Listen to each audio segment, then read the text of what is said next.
Assalamualaikum warahmatullahi wabarakatuh. Izin memperkenalkan diri, nama saya Nabi Salimah, NPM 25114058. Saya dari kelas PO 25C. Di sini saya akan menjelaskan tentang pernikahan.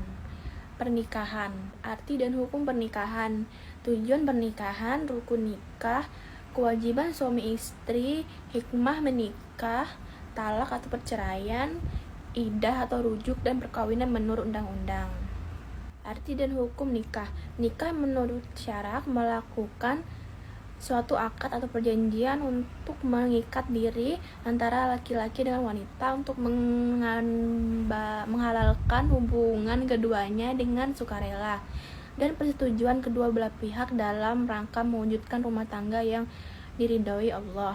Firman Allah Subhanahu wa taala dalam surat An-Nisa ayat 3, artinya maka kawinilah perempuan-perempuan lain yang kamu sukai, 2, 3, atau 4.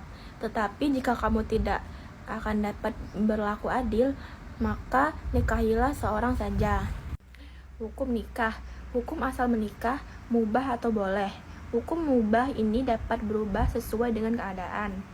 Sunnah, dianjurkan. Orang yang ingin menikah mampu menikah dan mampu mengendalikan diri. Wajib atau diharuskan. Orang yang ingin menikah mampu menikah dan ia khawatir berbuat zina. Makruh atau dibenci Allah atau lebih baik ditinggalkan. Orang yang ingin menikah tetapi belum mampu memberi nafkah. Mengapa harus menikah?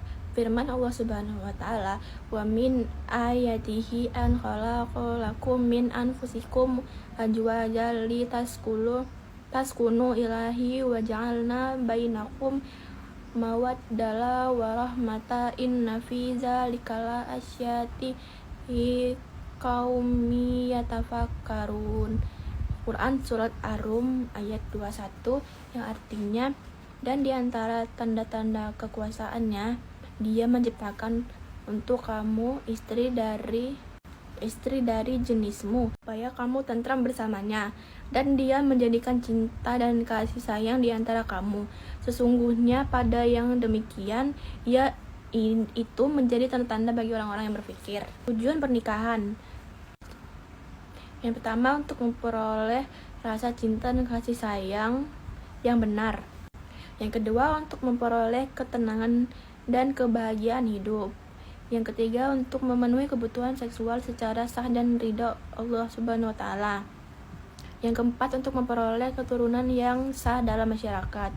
Yang kelima, harta dan anak-anak adalah perhiasan kehidupan dunia. Quran surat Al-Kahfi. Rukun nikah. Sah atau tidaknya pernikahan dilihat dari terpenuhi tidaknya rukun nikah. Pertama, ada calon suami, yang kedua ada calon istri, yang ketiga ada wali nikah, yang keempat 2 orang saksi, dan yang terakhir ijab kabul. Siapa wali itu? Wali adalah orang yang terdekat dengan mempelai wanita, ayah kandung mempelai wanita, kakek dari mempelai perempuan, saudara laki-laki yang seibu sebapak, saudara laki-laki yang sebapak saja, anak laki-laki dari saudara laki-laki seibu sebapak, anak laki-laki dari saudara laki-laki yang sebapak, saudara bapak yang laki-laki atau paman, anak laki-laki paman yang dari pihak bapak. Wali hukum berlaku jika nomor 1-8 tidak ada atau sedang berhalangan. Wali hukum berlaku jika nomor 1-8 tidak ada atau sedang berhalangan.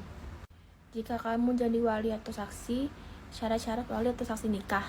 1. Islam, 2. Laki-laki, 3. Baligh, sudah berumur minimal 15 tahun, berakal sehat, merdeka, adalah orang yang mempunyai hak untuk mengurus dirinya. Ijab kabul atau nikah. Ijab adalah ucapan melalui mempelai wanita yang sedang menikah. Kabul adalah jawaban mempelai laki-laki ketika menerima pernikahannya. Syaratnya: 1. Ijab kabul dilakukan dalam satu majelis. Ijab kabul tidak boleh mengandung persyaratan khiyar atau syarat. Ijab kabul itu dilakukan dengan jelas, mudah, dan tunai atau langsung saat itu. Wanita yang tidak boleh menikah. Yang pertama, yang haram dinikahi karena keturunan. Yang kedua, anak perempuan kandung. Yang ketiga, saudara perempuan sekandung, sebapak dan seibu. Saudara perempuan dari ibu, saudara perempuan dari bapak, anak perempuan dari saudara laki-laki, dan seterusnya. Anak perempuan dari saudara perempuan, dan seterusnya. Quran Surat An-Nisa, diharapkan atas kamu, ibu-ibumu, perempuanmu, saudara-saudara perempuan bapakmu, dari saudara laki-laki, anak perempuan dari saudara perempuanmu, ibu-ibu yang menyusui kamu, saudara perempuan sepersusuan, ibu-ibu istrimu, anak-anak istrimu yang dalam pemeliharaanmu, dari istri yang telah kamu campuri. Tetapi jika kamu belum campur dengan istrimu itu, maka tidak berdosa kamu mengawininya. Istri-istri anak kandungmu, menghimpun dua perempuan yang bersaudara, kecuali yang telah terjadi pada masa lampau. Sesungguhnya Allah Maha Pengampun bagi Maha Penyayang. Wanita-wanita yang tidak boleh dinikahi. Yang pertama, yang haram dinikahi karena sesusuan, ibu yang menyusui, saudara perempuan menyusui. Yang haram dinikahi karena hubungan perkawinan, yang pertama anak tiri, istri dari anak laki-laki. Dan yang ketiga, baik sudah cerai maupun belum. Yang pertama mertua, kedua ibu tiri. Kewajiban suami: mencari nafkah untuk keluarga sesuai dengan kemampuan suami, memberikan perlindungan dan rasa aman terhadap keluarga, memberi nafkah lahir batin dan kasih sayang pada istri dan anak, memberi bimbingan pendidikan dan mengatur keluarga supaya selamat sejahtera dunia dan akhirat, berusaha menjadi kepala rumah tangga yang bijaksana. Yang ketiga, kewajiban istri: taat dan patuh kepada perintah dan aturan suami, mengurus rumah tangga, berusaha menerima dan ikhlas pemberian suami dan tidak meminta sesuatu di luar kemampuan suami. Yang ketiga, menjaga rahasia suami dan harta suami. Hikmah menikah: menikah itu sunnah Rasul dan banyak hikmah. Menentukan batin, pikiran jernih, semangat bekerja tinggi, istiqomah, dan menambah khusyuk dalam ibadah. Yang kedua, menjauhkan diri dari perbuatan maksiat, memperluas tali silaturahmi, saling menyempurnakan. Selanjutnya, hikmah menikah: hikmah pernikahan bagi yang menjalaninya. Yang pertama, menyelamatkan diri dari penyalahgunaan nafsu seksual. Yang kedua, sebagai wadah bagi ketentraman jiwa, cinta, kasih, dan sayang. Yang ketiga, sebagai wadah pembinaan tanggung jawab dalam keluarga. Selanjutnya, hikmah menikah: hikmah pernikahan bagi masyarakat. Pertama, menyelamatkan masyarakat dari kemungkinan maraknya perzinahan. Yang kedua, kaum perempuan yang memperoleh kewajaran dalam derajatnya di masyarakat. Macam-macam talak. Yang pertama, talak roji, yaitu talak 1 dan talak 2. Disebut talak ruj'iyah karena suami masih dapat rujuk kembali dan masa iddah belum habis. Yang ketiga, talak bain, yaitu talak 3 jika suami tidak dapat rujuk walaupun masa iddah belum habis. Macam-macam masa iddah. Bagi istri yang diceraikan oleh suami dalam keadaan hamil, masa iddahnya sampai dengan anaknya lahir dan sampai kering darah wiladahnya. Yang kedua, bagi istri yang ditinggal mati suaminya jika tidak hamil, masa iddahnya 4 bulan 10 hari. Yang ketiga, bagi istri yang datang bulannya masih lancar, masa iddahnya 3 kali suci. Bagi istri atau janda yang sudah tidak datang bulan, masa iddahnya 3 bulan. Bagi istri atau janda yang belum pernah dicampuri, mereka tidak punya masa iddah. Hak istri pada masa iddah.